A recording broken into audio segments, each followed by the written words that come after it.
दोस्तों, गजा में पिछले 2 सालों से जो कुछ होता रहा दुनिया ने देखा।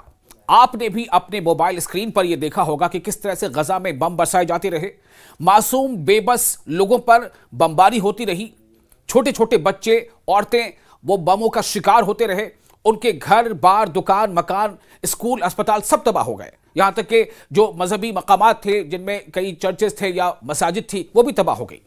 लेकिन अब सवाल यह पैदा होता है कि जंगबंदी नाफिज है, इस जंगबंदी के निफाज के बावजूद इसराइल की तरफ से ऐसी हरकतें बार बार क्यों हो रही हैं कि दुनिया के बेशतर मुल्क जो है इस पर आवाज उठा रहे हैं। अभी हाल ही में मैंने आपको बताया था कि किस तरह से MED9 यानी जो मेडिटेरेनियन 9 जो एक समिट हुई थी जिसमें यूरोप के 9 ममालिक शामिल हैं, 9 देश उसमें शामिल है, उसके मेंबर हैं, उन तमाम लोगों ने स्लोवेनिया में इस बात को बहुत सख्ती से कहा कि जो जंगबंदी नाफिज हुई है उसमें इसराइल और हमास दोनों को यह चाहिए कि बहुत ही पाबंदी करे उस जंगबंदी की, और किसी भी तरह से इसकी खिलाफवर्जी नहीं होनी चाहिए। उन्होंने खासतौर से इसराइल पे बहुत दबाव बनाया।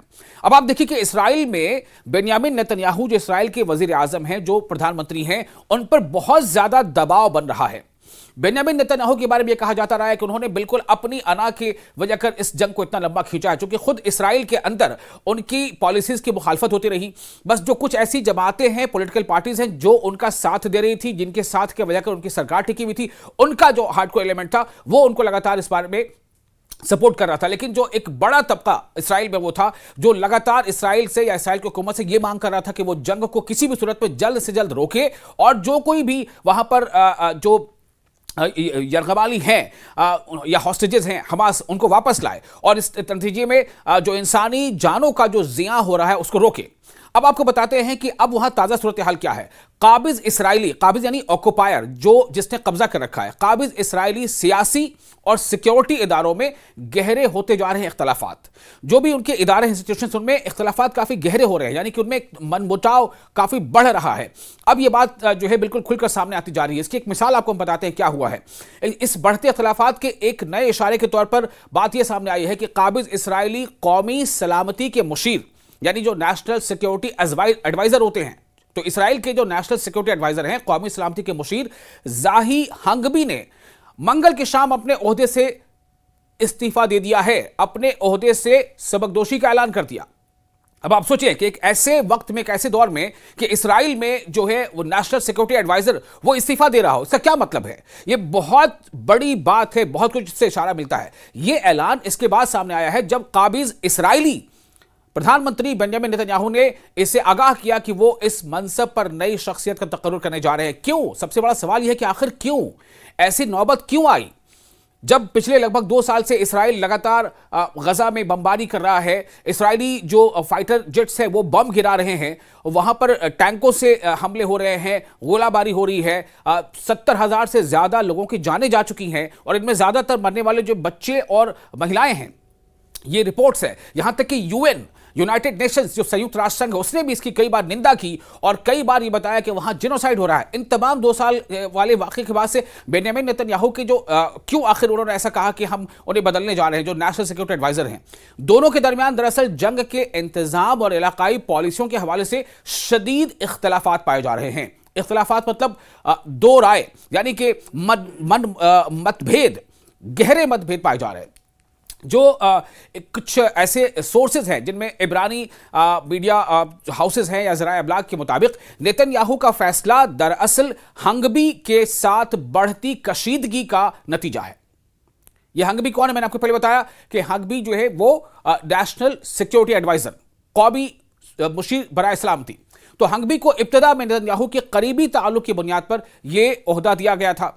ताहम बादिज़ा इनके दरमियान हसास सिक्योरिटी मामलात पर इख्तलाफात शिद्दत इख्तियार कर गए, क्योंकि ऐसी रिपोर्ट्स कई बार सामने आ रही थी कि एक बड़ा तबका जो ओहदेदारों का था वो नहीं चाहता था कि जंग को इतना लंबा खींचा जाए, या जिस तरह से पूरी दुनिया में इसराइल के खिलाफ एक राय अम्मा बनती चली जा रही थी। और इसलिए हमने देखा था कि इसराइल के खिलाफ दुनिया के बेशतर मुल्कों में प्रोटेस्ट हो रहे थे, मुजाहरे हो रहे थे, चाहे वो यूरोप के कंट्रीज हो, चाहे इटली हो, चाहे वो जापान हो, चाहे उधर यूरोप में आप देख लें फ्रांस में हो, या यूके में हो या फिर माल्टा में हो या ब्राजील में हो, हर जगह स्पेन में हो या साइप्रस में हो, इन तमाम जगहों पर इसराइल के खिलाफ आवाजें उठ रही थी, क्योंकि लोगों को कहीं ना कहीं एहसास हो गया था कि ये ज्यादती हो रही है, कोई चीज हद से ज्यादा हो रही है और इसमें जो ह्यूमैनिटेरियन ग्राउंड है उसकी सीधे तौर पर खिलाफ वर्जी हो रही है।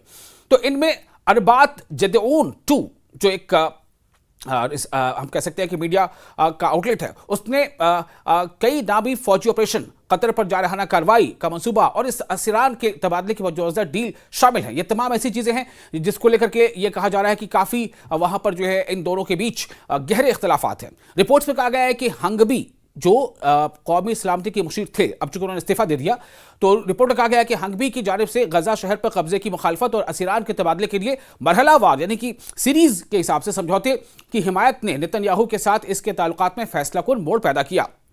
जो सोर्सेज बता रहे हैं वो ये बता रहे हैं कि काफी मतभेद है और इसीलिए अब या तो अब चूंकि नेतन्याहू क्या कर सकते हैं, या तो वो चाहेंगे कि उनके मुताबिक लोग हो जाएं या फिर वो चाहेंगे कि उनको बर्खास्त कर दिया जाए, चूंकि अभी वजीर आजम है तो उनके हाथ में पावर है। लेकिन ये चीजें बता रही हैं कि लोग उनको या उनकी पॉलिसी को पसंद नहीं कर रहे हैं। जराये के मुताबिक नेतन्याहू ने हाल ही में वाशिंगटन के दौरे में हंगबी को शामिल नहीं किया। ये इकदाम दरअसल अमली तौर पर बरतरफी के मुतरादिफ समझा गया, जिसकी वजह जंगी पॉलिसियों पर दोनों के मुतजाद मौक़िफ़ थे, दोनों का स्टैंड अलग अलग था।